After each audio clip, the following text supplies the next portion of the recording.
करेंगे chapter 6 the triangles and it properties. तो ये इस चैप्टर का इंट्रोडक्शन वीडियो है। इसमें हम ट्राइंगल और इससे रिलेटेड जितनी भी प्रॉपर्टीज हैं जो इस चैप्टर के अंदर यूज होने वाली है वो सारी सीखेंगे। तो सबसे पहले कि ट्राइंगल होता क्या है। छोटी क्लासेस से ही आपको ट्राइंगल सिखा दिया जाता है कि ट्राइंगल एक ऐसी फिगर होती है, एक ऐसी क्लोज्ड फिगर होती है जो तीन साइड से मिलकर बनती है। जैसे ये मैंने बनाया है ट्राइंगल, इसका नाम लेट्स सपोज ABC, ये इसके तीन कोने हैं, तो इस ट्राइंगल का नाम हो गया है ABC। ट्राइंगल एक क्लोज फिगर होती है, तीन साइड से मिलकर बनती है। अब ट्राइंगल का नाम हम कैसे लिखते हैं, तो ट्राइंगल का नेम लिखने का तरीका ये होता है, ये ट्राइंगल का मैंने निशान लगाया, ट्राइंगल ABC, ये इसका नाम हो गया। अब ट्राइंगल के अंदर तीन साइड्स होती हैं, साइड्स का नाम हम कैसे लिखते हैं, ये AB साइड है, ये BC साइड है, ये AC साइड है। तो जब भी ट्राइंगल की साइड का नाम लिखना हो तो आप ऐसे लिखेंगे AB, इसके ऊपर डैश ये लगाना चाहे तो लगा सकते हैं। ये एक्चुअली लाइन सेगमेंट का निशान होता है जो ये दिखाता है कि ये जो साइड है ट्राइंगल की, ये एक लाइन सेगमेंट ही तो है। तो एक तो AB साइड हो गई है, एक BC साइड हो गई है और एक AC साइड हो गई है। अब इनमें ये AB को BA आप लिख सकते हैं, क्योंकि AB बोले या BA बोले बात तो एक ही है ना, लाइन सेगमेंट तो वही है। तो साइड्स इस तरह से लिखी जाती हैं। अब आते हैं एंगल्स पे। एंगल का नाम लिखने के लिए दो ऑप्शन है आपके पास, या तो आप सिंगल नाम लिख दें जैसे कि एंगल A, या ऐसे लिख दें एंगल B, या फिर एंगल C। ABC ये तीनों इसके एंगल्स ही हैं। या दूसरा तरीका ये भी होता है कि जिसमें हम उसके आर्म्स को भी डिफाइन कर देते हैं। जैसे एंगल यहां पे बना हुआ है, तो एंगल A बन रहा है BAC से, B से A गए, A से C, या CAB से। यानी ये जो दोनों कोने हैं ना, ये जो जहां एंगल से ये आर्म है, इनको भी हम डिफाइन कर सकते हैं। तो इस एंगल A को इस तरह भी लिख सकते हैं BA और C, या इसे ऐसे भी लिख सकते हैं CAB। ध्यान रखने की बात यह है, जहां एंगल बन रहा है वो चीज बीच में आनी चाहिए। ये साइड वाली चीज ये दिखाती है कि ये दो इसके आर्म्स के एंड पॉइंट्स हैं। तो एंगल्स के नाम इस तरह से लिखे जाते हैं। अब आते हैं वर्टिसेस। वर्टिसेस होते हैं ये कोने, ABC, इसके अंदर ये तीन कोने ही तो हैं, A, B और ये C। तो वर्टिसेस A, ये B, ये एंगल C है, ये मैं यहां पे लिख देता हूं A, B और C। वर्टिसेस को सिंपली एक पॉइंट की तरह ही हम दिखाते हैं, उनको इसी तरह से लिखते हैं। तो ये एंगल ट्राइंगल हुआ। ट्राइंगल के अंदर नाम कैसे लिखते हैं, साइड्स कैसे लिखते हैं, एंगल्स कैसे लिख सकते हैं और वर्टिसेस क्या होते हैं। अब आते हैं next topic, type of triangles. Triangles कितने तरह के होते हैं, छोटी सी क्लास से भी आप सीखते आते हैं, 4th 5th क्लास से, कि ट्राइंगल्स कितने तरह के होते हैं। ट्राइंगल की जो टाइप होती है ये बेस्ड होती है दो चीजों पे, एक तो साइड्स के ऊपर बेस होती है, एक एंगल्स के ऊपर बेस होती है। यानी ट्राइंगल्स के अंदर आपको अगर उनकी साइड्स दे रखी है तो उसके आधार पे ट्राइंगल तीन तरह के होते हैं। पहला है स्केलिन ट्राइंगल। स्केलिन ट्राइंगल वो ट्राइंगल होता है जिसकी तीनों साइड्स डिफरेंट होती है। एग्जांपल के तौर पे मैंने यहां बनाया हुआ है, एक ट्राइंगल है, ये 3 यूनिट है, ये 4 यूनिट है, ये 5 यूनिट है, तो इसकी तीनों साइड्स अलग अलग साइज की हैं, तो ये स्केलिन ट्राइंगल बोला जाएगा। दूसरा आइसोस्केलेस ट्राइंगल। आइसोस्केलेस ट्राइंगल वो ट्राइंगल होता है जिसकी दो साइड्स इक्वल होती हैं। तीसरा है इक्विलेटरल ट्राइंगल, नाम में ही छिपा हुआ है इक्विलेटरल, यानी इक्वल है, जिसकी तीनों साइड्स इक्वल होती हैं, वो इक्विलेटरल ट्राइंगल बोला जाता है। तो ये तो हुआ साइड्स के बेस पे इनके नाम। अगर आपको एंगल दे रखे हो ट्राइंगल के अंदर, तो एक्यूट एंगल ट्राइंगल, जिस ट्राइंगल के तीनों एंगल 90 से कम हो, 90 डिग्री से कम हो तीनों एंगल्स, वो एक्यूट एंगल ट्राइंगल बोला जाता है। फिर है राइट एंगल ट्राइंगल, जिस ट्राइंगल के अंदर एक एंगल 90 डिग्री का हो, एक ही हो सकता है, एक से ज्यादा हो भी नहीं सकता। अगर किसी ट्राइंगल के अंदर 90 डिग्री का एंगल है कोई, तो वो राइट एंगल ट्राइंगल बोला जाएगा। ये राइट एंगल का निशान भी होता है और इसकी पहचान ये होती है कि बिल्कुल L बन जाता है, 90 डिग्री का एंगल बिल्कुल L बनता है ऐसे, इसे जोड़ देंगे तो ये ट्राइंगल बन गया right angle triangle. Obtuse angle triangle. Obtuse angle obtuse angle वो होता है जो 90 डिग्री से बड़ा होता है। तो जिस ट्रायंगल के अंदर एक एंगल 90 डिग्री से बड़ा हो वो ऑब्ट्यूस एंगल ट्रायंगल होता है। तो ये ट्रायंगल्स की टाइप है। नेक्स्ट टॉपिक पे आते हैं, medians of a triangle. Median, mid नाम में थोड़ा सा मीनिंग छुपा हुआ है, मिड मतलब कि बीच का, मीडियन। तो ट्रायंगल का मीडियन क्या होता है? देखिए ये एक ट्रायंगल है ए बी सी। अगर इसके वर्टेक्स ए से मैं कोई ऐसी लाइन खींचता हूं सामने वाली बीसी साइड के ऊपर जो इस बीसी को दो इक्वल पार्ट्स में डिवाइड कर देती है, यानी कि अगर ये बीसी की लेंथ 4 सेंटीमीटर है तो यहां इसने काटा लेट सपोज डी पे, तो बी से लेके डी तक 2 सेंटीमीटर और डी से लेके सी तक 2 सेंटीमीटर, यानी वर्टेक्स से सामने वाली साइड के ऊपर लाइन डाली और उसने सामने वाली साइड को दो इक्वल पार्ट में डिवाइड कर दिया। तो ये जो लाइन होती है ना, ये मीडियन बोली जाती है। अब ट्रायंगल के अंदर ये जरूरी नहीं है कि एक ही मीडियन हो, ट्रायंगल के अंदर 3 मीडियन होते हैं। अगर यही काम मैं बी से करूं, मैं बी वर्टेक्स से और एसी सामने लाइन है, एसी के ऊपर एक ऐसी लाइन डालूं जो एसी को दो इक्वल पार्ट्स में डिवाइड कर दे, ये बी एम लिख दिया मैंने, तो बी एम एक मीडियन हो गया। ये मीडियन मैं सी से भी डाल सकता हूं, सी से मैं एक ऐसी लाइन डालूं इसके अपोजिट साइड जो कि ए बी है, ताकि ए बी दो इक्वल पार्ट्स में डिवाइड हो जाए। तो जो लाइन वर्टेक्स से जाके सामने वाली साइड को दो इक्वल पार्ट्स में डिवाइड कर देती है वो मीडियन होता है ट्रायंगल का। इसके बाद आते हैं next topic, altitude of a triangle. Altitude का मतलब सिंपली होता है हाइट। ऑल्टीट्यूड का मतलब होता है हाइट, यानी कि ऊंचाई, किसी ट्रायंगल की ऊंचाई कितनी होगी।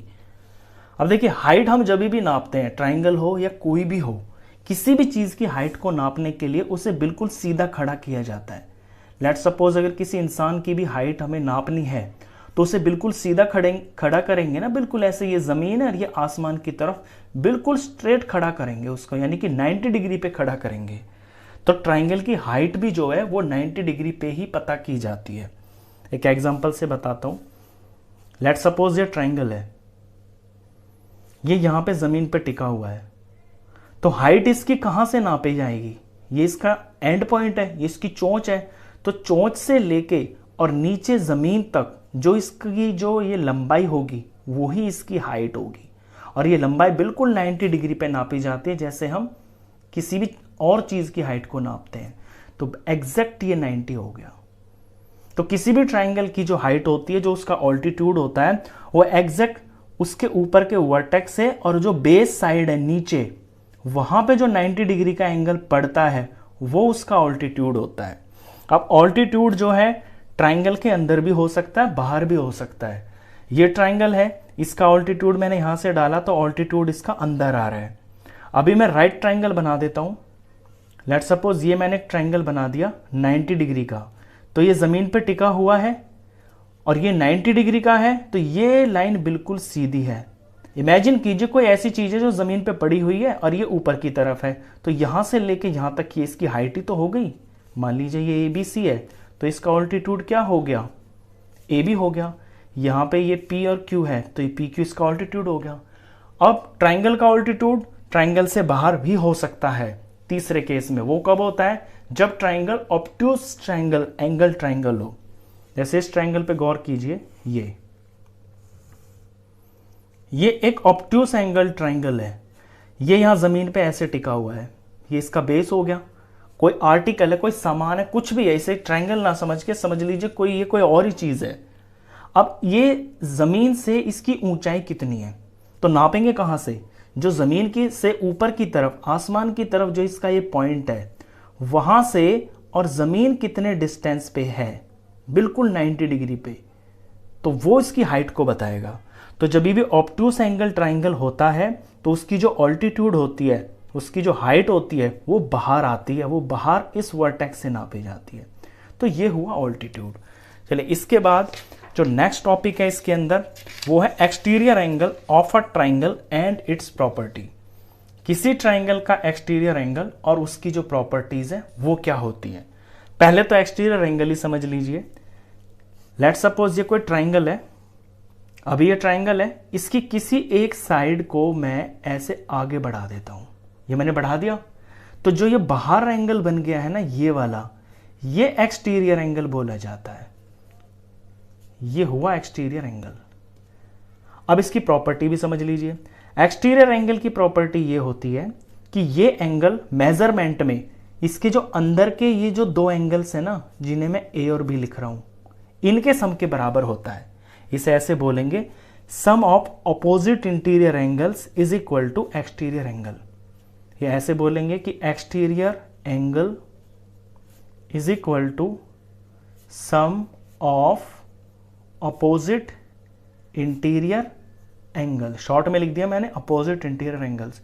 अपोजिट से मतलब ये है कि इसके साथ वाले को छोड़ देना, ये एंगल है ना, इसके साथ वाले को छोड़ देना, और जो इसके सामने हैं दो ट्राइंगल के अंदर, उनके सम के बराबर होगा। ये एक एग्जांपल से बता दूं। लेट्स सपोज क्वेश्चन किस तरह का आएगा यही बता देता हूं। ये कोई फिगर है, यहां पे ये 30 डिग्री का एंगल है, और ये है लेट्स सपोज ये 60 डिग्री का है, और ये है 70 डिग्री का। तो 60 और 70 मिलके हो गया है 130, तो ये 130 के बराबर होगा। तो ये एक्सटीरियर एंगल इन दोनों के सम के बराबर होता है। एक तो इस तरह का क्वेश्चन आएगा कि डायरेक्ट आपसे एक्सटीरियर एंगल पूछ लेगा, या उल्टा क्वेश्चन भी आ सकता है कि उल्टा ऐसे आ सकता है कि आपको एक्सटीरियर एंगल दे देगा, यानी कि 130 डिग्री दे देगा, और यहाँ पे एक एंगल 60 दे देगा, और ये वाला एंगल आपसे पूछ लेगा। तो फिर उस केस में आप क्या करेंगे कि आप 60 plus x is equal to 130, क्योंकि आपको पता है कि इंटीरियर अपोजिट एंगल्स का जो सम है वो एक्सटीरियर एंगल के बराबर होता है। तो एक सिंपल सी इक्वेशन बन जाएगी, यहां से एक्स की वैल्यू निकल जाएगी 130 डिग्री माइनस 60 डिग्री, माइनस करके ये 70 आ जाएगा, और यहां आपका आंसर आ जाएगा। तो दो ही तरह के इसके अंदर क्वेश्चंस आते हैं। तो इस प्रॉपर्टी को याद रखना बहुत इंपॉर्टेंट है, आगे पूरी की पूरी एक एक्सरसाइज इस प्रॉपर्टी से रिलेटेड है। चलिए आगे बढ़ते हैं। आगे जो है प्रॉपर्टी वो है angle sum property of a triangle. बहुत आसान सी चीज है, बहुत सिंपल सी चीज है। Sum of all the three angles of a triangle is 180 degree. किसी भी ट्रायंगल के, चाहे वो कितना भी छोटा हो कितना भी बड़ा हो, उसके तीनों जो एंगल्स होते हैं ना, उसके तीनों एंगल्स का जो सम होता है वो 180 डिग्री ही होता है हमेशा। तो A प्लस बी प्लस सी, ये ट्रायंगल के तीन एंगल्स हैं, ये तीनों मिलके 180 डिग्री के होते हैं। ये प्रॉपर्टी अब से लेके आगे सारी बड़ी क्लासेस में आपकी यूज होने वाली है। नेक्स्ट टॉपिक है टू स्पेशल ट्रायंगल्स। अब आपके चैप्टर में ये दो तरह के ट्रायंगल्स हैं, इनसे रिलेटेड कुछ क्वेश्चंस है, तो इनको अलग से डिफाइन किया गया है। एक तो इक्विलेटरल ट्रायंगल। इक्विलेटरल ट्रायंगल मैं पीछे भी बता चुका हूं कि इक्विलेटरल ट्रायंगल वो ट्रायंगल होता है जिसकी तीनों साइड्स बराबर होती हैं। तो एक प्रॉपर्टी तो इसकी यही होगी कि इक्वल साइड्स, तीनों साइड्स इक्वल होती हैं। दूसरी प्रॉपर्टी इसकी ये भी हो गई कि इसके सारे जो एंगल्स होते हैं ना, वो सारे एंगल्स बराबर होते हैं, यानी जितना ये होगा उतना ही ये होगा, उतना ही ये होगा। इसीलिए इसको स्पेशल ट्रायंगल बोला गया है। सारे एंगल्स बराबर होते हैं, सारी साइड्स बराबर होती हैं, बस इतनी सी बात आपको याद रखनी है। दूसरा है आइसोस्केलस ट्रायंगल। आइसोस्केलस ट्रायंगल की प्रॉपर्टी ये होती है कि उसकी दो साइड्स बराबर होती है। लेट्स सपोज ये वाली साइड और ये वाली साइड इसमें बराबर है, तो बराबर वाली साइड्स के जो सामने के एंगल है ना, वो बराबर होते हैं। अगर ये साइड्स बराबर है तो इसके सामने ये एंगल है, ये साइड के सामने ये एंगल है, तो ये एंगल्स बराबर होंगे। तो दो साइड्स इसके अंदर बराबर होती हैं, और उनके सामने के जो एंगल्स होते हैं वो बराबर होते हैं। बस इतनी सी बात इसमें आपको याद रखनी है। अब इसके बाद जो नेक्स्ट टॉपिक है इसमें, वो है sum of the lengths of two sides of a triangle. ये आपके लिए नई चीज है। अब तक जो पीछे जो कुछ भी बताया वो आप पहले भी छोटी क्लासेस में भी थोड़ा थोड़ा कर चुके हैं। Sum of the lengths of two sides of a triangle, triangle की दो साइड्स का सम। लेट्स सपोज ये ए है, ये बी है और ये सी है। ये टॉपिक का नाम है। इसमें समझाना क्या चाह रहा है, sum of the lengths of two sides of a triangle is always greater than the third side. ये कह रहा है कि किसी भी ट्रायंगल की कोई भी दो साइड्स का जो सम होता है ना, वो हमेशा थर्ड साइड से ग्रेटर होता है, यानी कि बड़ा होता है। फिगर में देखिए एग्जांपल से, कोई भी दो साइड उठा लो आप, लेट सपोज ए बी और ये मैंने बी सी ले ली, तो ए बी और बी सी का जो सम है ना वो हमेशा थर्ड साइड से बड़ा होगा। तो थर्ड साइड कौन बची इसके अंदर, ए सी बची। अगर मैं बी सी और सी ए का सम कर देता हूं, अगर मैं बी सी और सी ए को ले लेता हूं तो इन दोनों का सम ए बी से बड़ा होगा। अगर मैं सी ए और ए बी को ले लेता हूं, सी ए और ए बी को ले लेता हूं तो इन दोनों का सम बी सी से बड़ा होगा। तो कोई भी ट्राइंगल, कैसा भी ट्राइंगल हो, उसकी कोई भी दो साइड्स का जो सम है ना वो तीसरी साइड से बड़ा होता है, हर बार ऐसा होता है। ये एक प्रॉपर्टी है। चलिए इसके बाद नेक्स्ट जो टॉपिक है वो है right angle triangle and Pythagoras property. Pythagoras property बोले या पाइथागोरस थ्योरम बोले, एक ही बात है। अब ये जो पाइथागोरस प्रॉपर्टी होती है ये सिर्फ राइट एंगल ट्राइंगल के अंदर ही लगती है और ये कहीं पे नहीं लगती है। और राइट एंगल ट्राइंगल ऐसा ट्राइंगल होता है जिसमें एक एंगल 90 डिग्री का होता है। तो ये हो गया है राइट एंगल ट्राइंगल। तब प्रॉपर्टी क्या होती है उसे समझ लीजिए। जहां पे 90 डिग्री का एंगल बनता है उसके सामने वाली जो साइड होती है ना ये थोड़ी स्लोप सी होती है और ये सबसे बड़ी साइड होती है ट्राइंगल के अंदर। तो ये जो स्लाइडिंग साइड होती है ना ये इसके अंदर सबसे बड़ी होती है।